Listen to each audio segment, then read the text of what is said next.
1.2 million timepieces in 2023 with sales of 10.1 billion Swiss francs. That is the monopolistic business juggernaut we know as Rolex. They pump out 680,000 more units than their closest rival Cartier, and yet you still can't get the watch you want brand new at retail. Well, Rolex have a plan for that, or do they? With new temporary production facilities scheduled to open only next year, it is now time to answer these questions. Will you be able to buy the Rolex you want without a waitlist? Will this crash the values of Rolexes still sitting at premiums on the grey market? And is this going to be the seismic event as predicted by many that changes the blueprint of the industry from AD buying experiences to perhaps even the redundancy of the grey market dealer?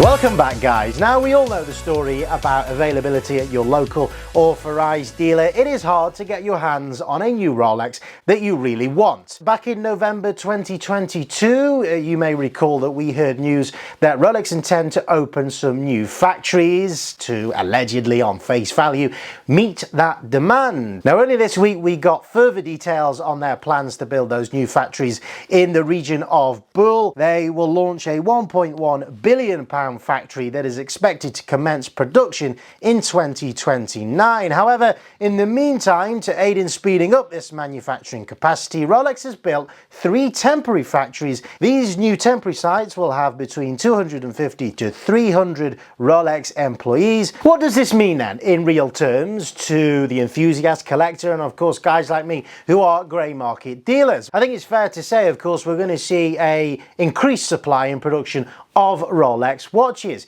But the real question is, how long is that going to actually take? Because we've got to look at this practically. One thing that we know about the Swiss watch industry is that there is a chronically short supply of artisans, of watchmakers, of skilled professionals that are able to operate on those production lines. Their production lines are mostly automated, but their watches are hand assembled and quality control checked by the human eye. Now, it's going to take some time for them to train those 250 to 300 more staff that they need. Now look, this is in stark contrast to all of the typical messaging that we're seeing from the legacy media within the watch industry. There is a assumption there that, well, we're going to see new production facilities. That means that we're going to get a bigger supply of Rolexes, which means that we'll all be able to buy the Daytona GMT Master 2 or Submariner that we want at retail. Now let's dissect that assumption even further, because the temporary production facilities are scheduled to open only next year. However, there are a few things that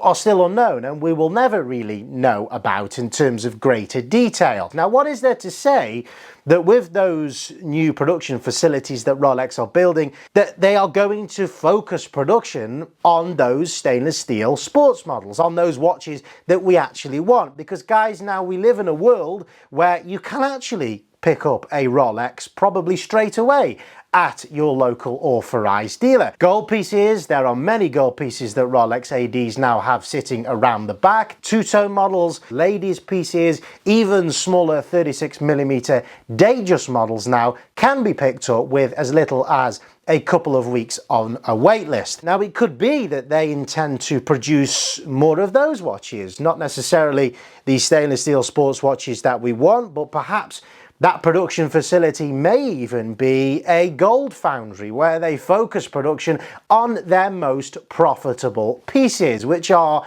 precious metal pieces and titanium pieces as well. We know that the titanium Yachtmaster carries a 50% premium over a Submariner, and as far as I can see, there's not really that much difference between the two watches in terms of spec. It would make perfect business sense to me as a businessman to focus production on those higher ticket items that have bigger margins and will yield a greater return for us as a business. Another thing that we've got to think about from a business point of view as well is, and I've always said this about Rolex, it is in their best interest to sustain this image, certainly from a marketing perspective, that their most sought after watches are hard to get.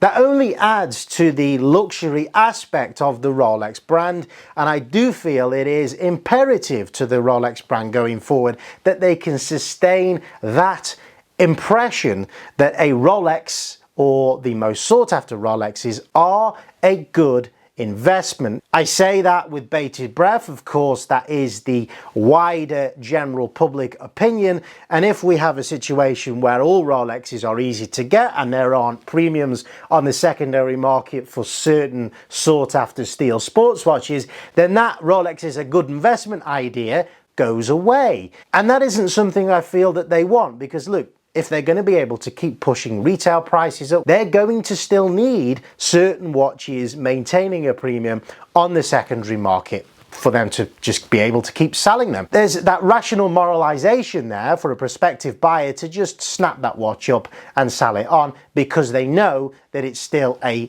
profitable or good investment opportunity to buy that at retail. If that goes away, waitlists halve, the suitors for those watches halve, and demand shrinks.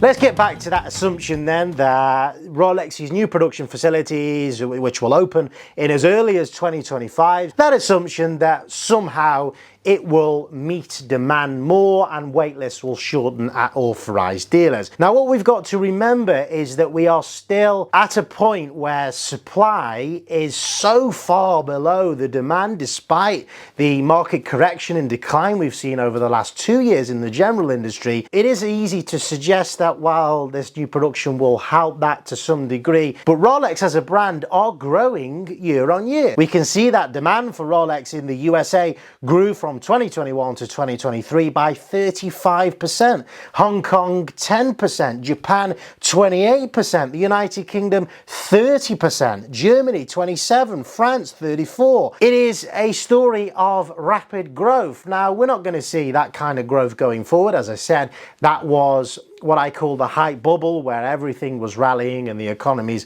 around the world were doing very well post-COVID. But we will see a sort of 4 to 6% growth every year between now and 2029, and that's 5 years away from when that permanent production facility will be complete and start pumping out new Rolexes. So in that meantime, we'll have a situation where supply is here and demand only keeps growing. So who is to suggest new supply of Rolexes to authorized dealers is going to catch up with that increased demand that we see over the next couple of years? It could just be a case of it merely keeps at pace with the growth in demand, and that gap between supply and demand for Rolex remains the same 5 years from now, which means waitlists for the most sought after pieces remain the same. So that leads me on then to talk about this idea that perhaps grey market dealers may become redundant. Look, it was always the case before the hype bubble for Rolex. The grey market was the place to go to get a Rolex cheaper. It was the place to go. You get a second-hand Rolex or even a brand new Rolex and save money. If the grey market has to go back to that, then fair enough. It will do. And that's just an extra unique selling point that grey market dealers will have. Shop with us because you'll save money. It's going to take several years for the impact of that increase in supply to bear any sort of impact on the grey market and on grey market prices anyway. And look guys, with the introduction of the certified pre-owned program, I've always thought that that is an effort to arrest control of the fluctuation of values at the grey market and really take that control back into the hands of Rolex. I do believe in the next few years that we will see a situation where Rolex themselves, by setting their own certified pre-owned prices that will get more competitive, that will really determine what us guys on the secondary market, us grey market dealers, will set our prices. And I think this increase in production, coupled with their purchase of Bucherer and their certified pre-owned program, is just part of a long-term package, a long-term business plan, which really sets the foundations for a prosperous future for Rolex, and crucially, a future for Rolex where they have more control. So is this the biggest threat that we've seen to the grey market dealer since the market correction and the turmoil that we've really experienced over the last 2 years? I don't think it is. I really don't believe it will be the case where it will have that much impact on grey market dealers at all. The grey market will exist, it will go on, and it will adapt regardless of what the situation is. Anyway, let me know what you guys think down in the comments below. I'm always interested to debate with you down there. Go check out beatthewaitlist-watches.com, and I'll see you next time.